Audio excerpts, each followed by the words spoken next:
Good morning, everyone. Happy Monday. Thank you so much for tuning in to another episode.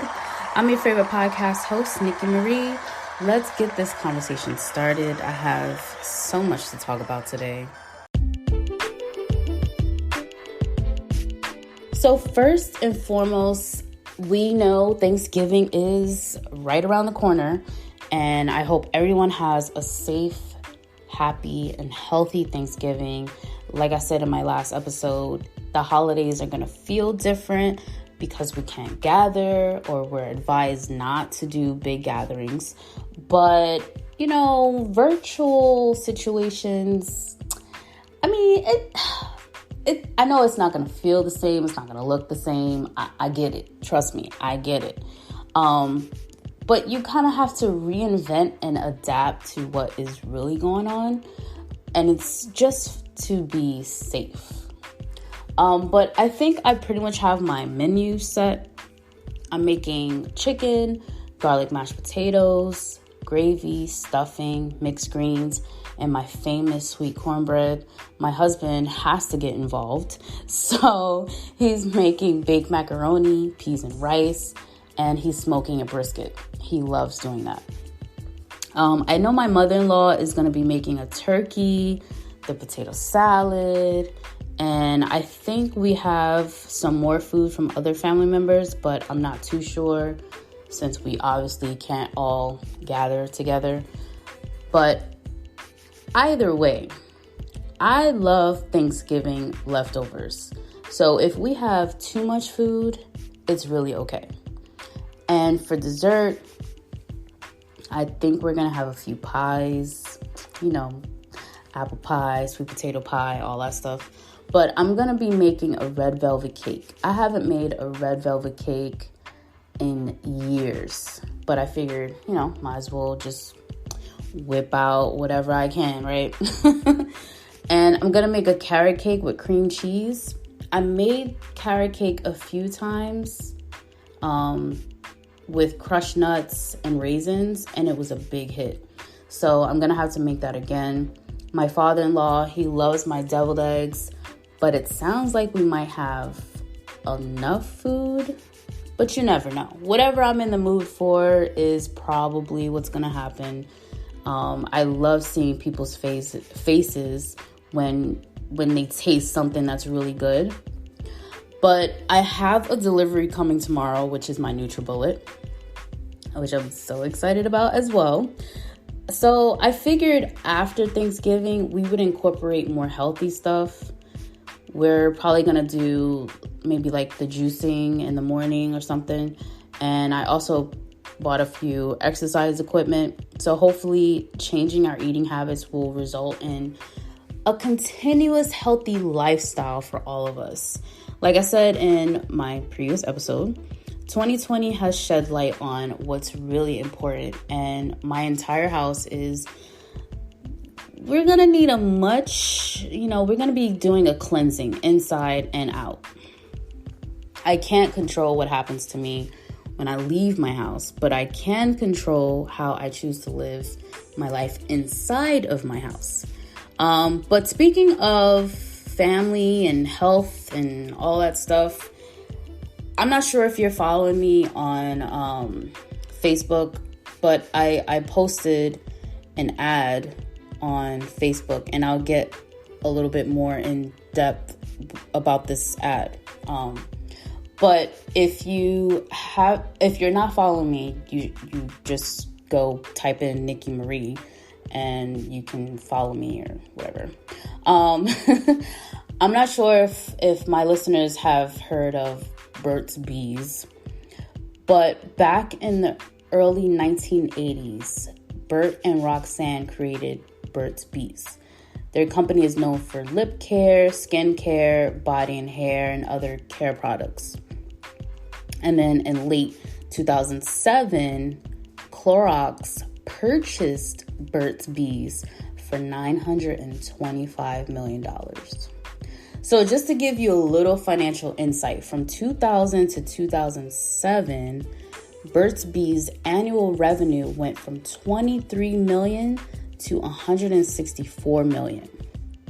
But anyway, the real story is not about the money that they made,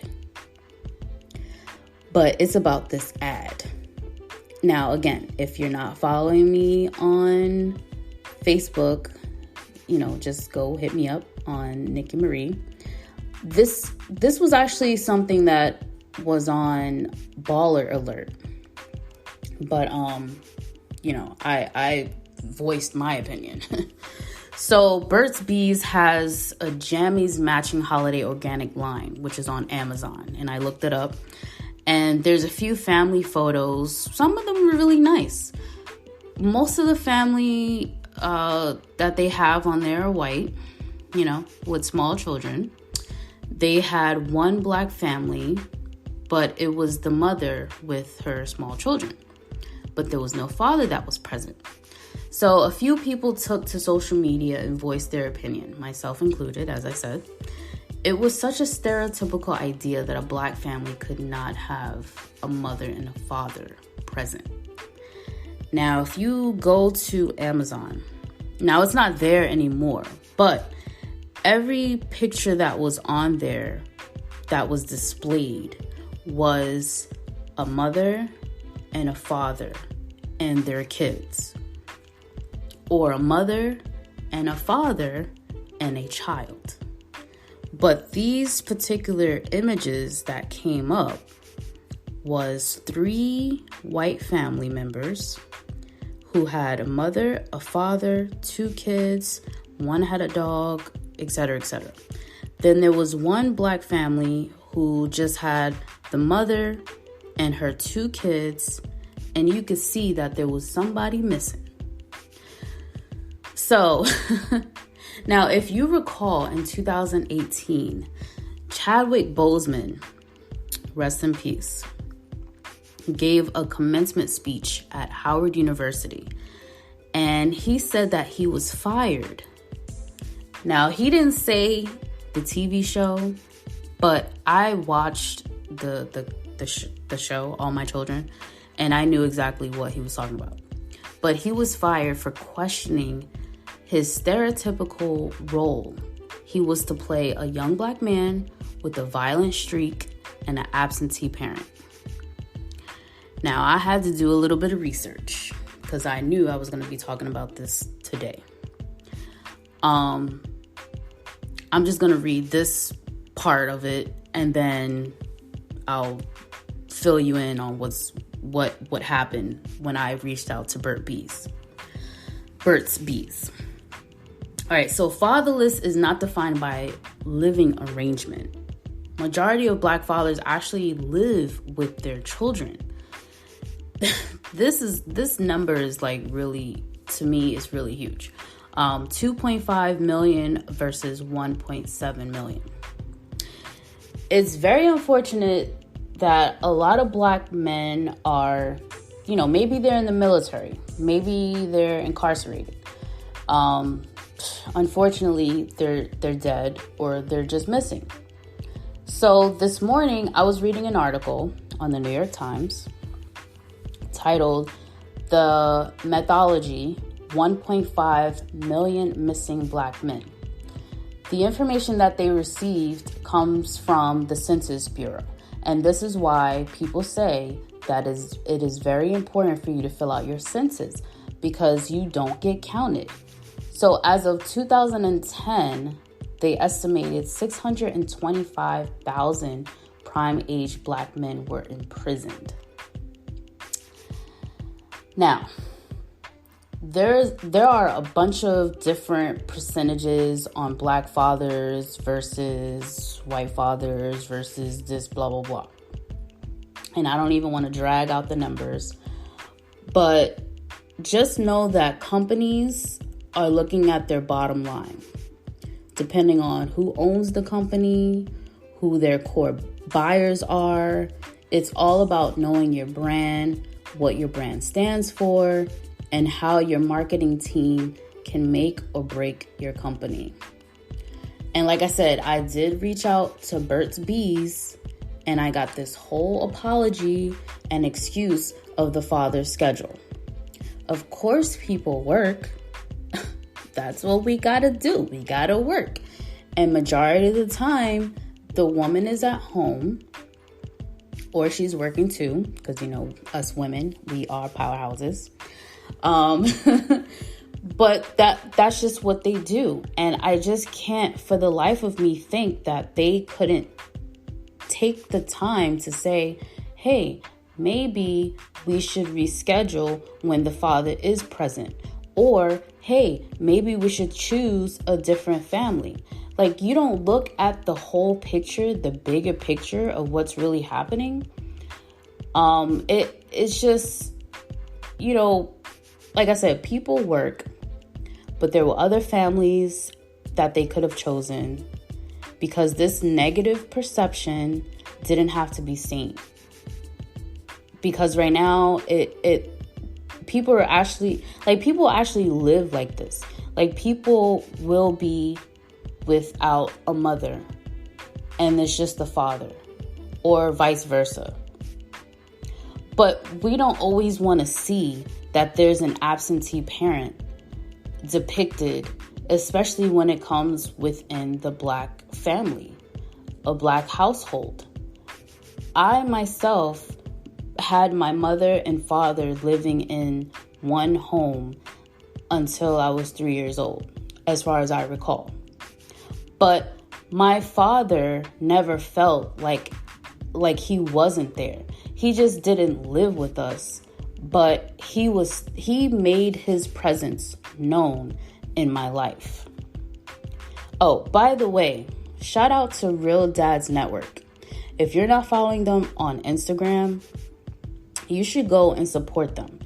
The organization was founded in 2004 by Derek Phillips, and I actually had the pleasure of interviewing him a few months ago.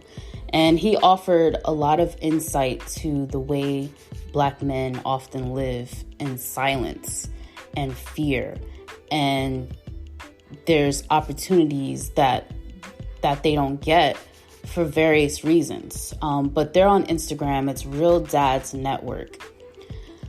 I love their message because they show videos of Black men with their children. Like, it's very empowering to see it. We don't always have to look at the media depicting Black men as like worthless. And it's really sad. Even with my own boys, I think like, wow, this is already a stamp on you. You're a Black man living in society, and the first thing that comes to mind is a threat. So it really sucks. It really sucks. But I took a family picture for the holidays, and I sent it to Burt's Bees because I'm like, this is what a Black family looks like. So they wrote me back, and pretty much like their statement from before that they sent out, like an organic statement or whatever, when they said, "We are so deeply sorry. We have learned a lot this past year about impact and intent. Our intent was never to promote an awful stereotype about Black families or to inflict hurt upon anyone. We understand that even so, there's an impact and this image causes harm." Now, what they sent to me, which was really long, but I posted it on my Facebook page. And this was the message that was sent to my inbox. "Hi, Niki. We love this beautiful family. On behalf of Burt's Bees baby, we are so deeply sorry. We have learned a lot this year about impact and intent. Our intent was never to promote an awful stereotype about Black families or to inflict hurt upon anyone. We understand that even so, there's an impact and this image causes harm." That reads the same way that the statement read when they sent it to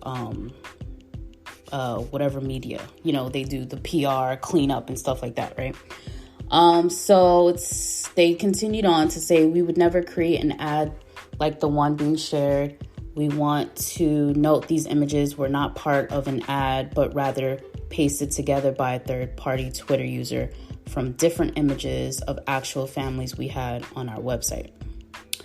We show real families in our photo shoots. We scheduled this whole family, dad included, for our photo shoot this summer and needed to reschedule the dates due to complications from COVID.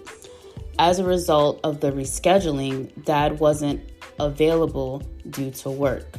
Mom was still happy to participate with her 2 daughters. Still, we understand that representation matters and that representation has impact. So we're transitioning these images off our pages as an immediate action item. Please know that burt'sbees baby is actively and continually working on our inclusion and diversity journey as an organization, etc., etc., etc.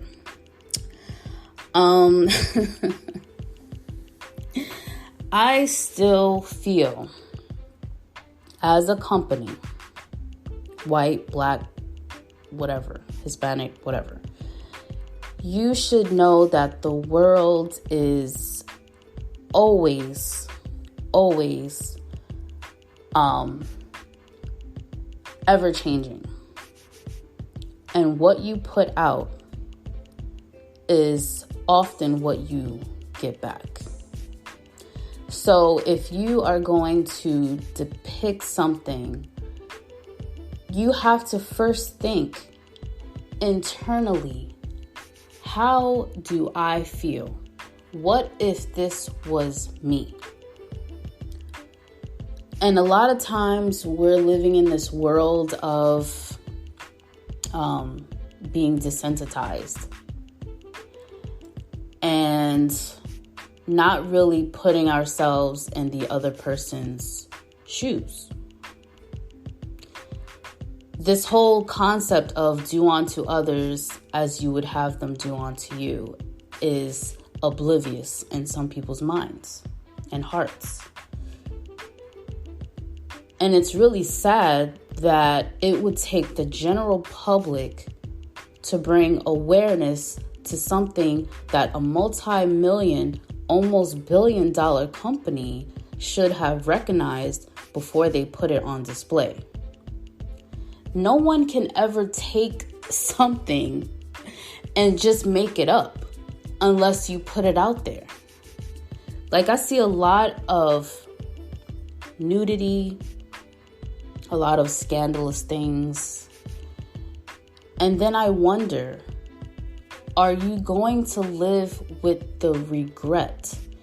I posted a video of myself looking at a Google, I did a Google search of Niki We radio show.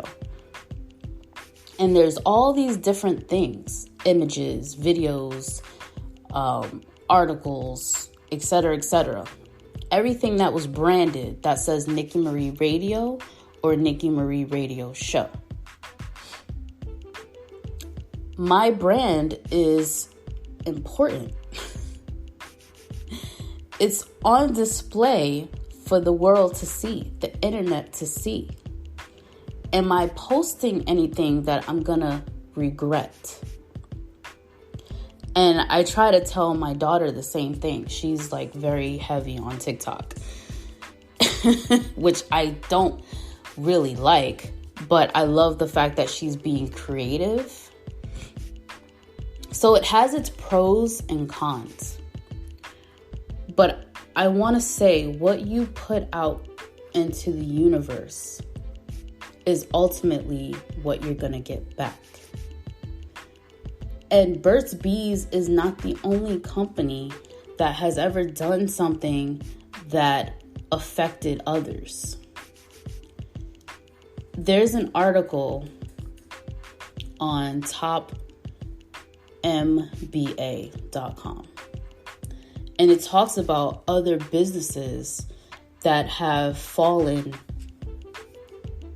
short with their marketing.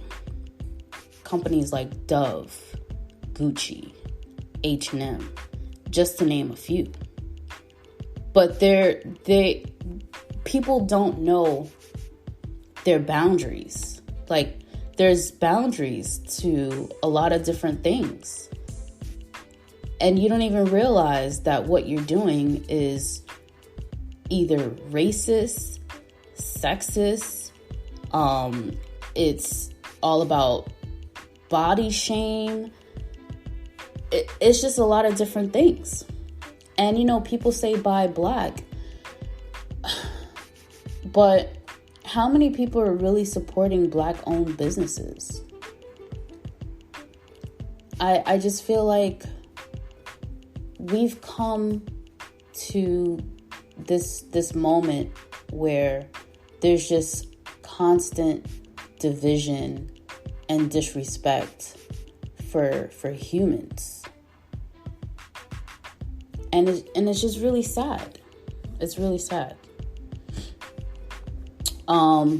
But I looked up some different quotes, and I just want to say to black men to be strong. I have a strong black man in my life, and every day I just wonder what he goes through outside of our house, because I know inside he's like the king. It's like, how do you leave your palace and then you just become a nobody? Like, you just become this person that people shun. You're at home, you're the king, but outside you're the peasant. I can go on and on and on, but there's a quote that I looked up, and it says, the quality of a father can be seen in the goals, dreams, and aspirations he sets not only for himself, but his family.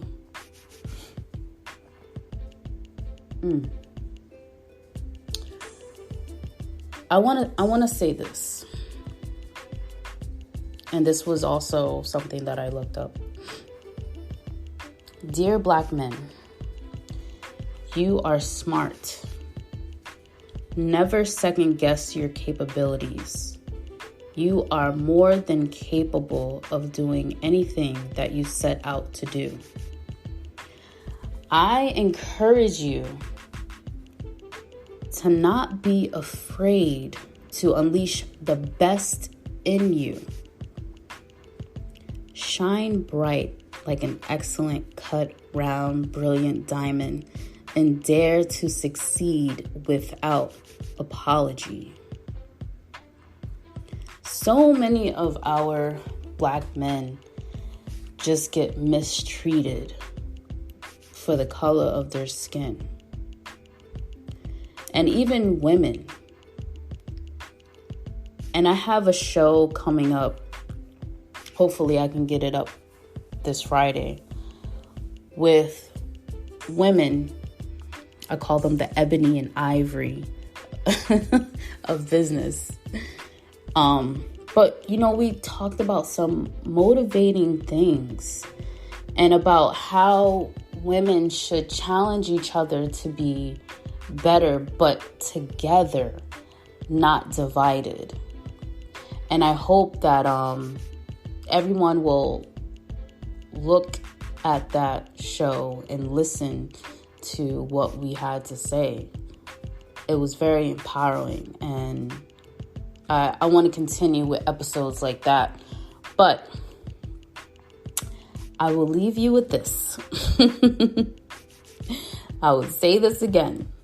The quality of a father can be seen in the goals, dreams, and aspirations he sets not only for himself, but his family. Until next time, please continue to like, share, support this podcast, and stay woke. Have a wonderful day, my beautiful people. You know I love you guys. Happy holidays if you don't hear from me again. But you can hit me up on Instagram at Niki Marie _radio.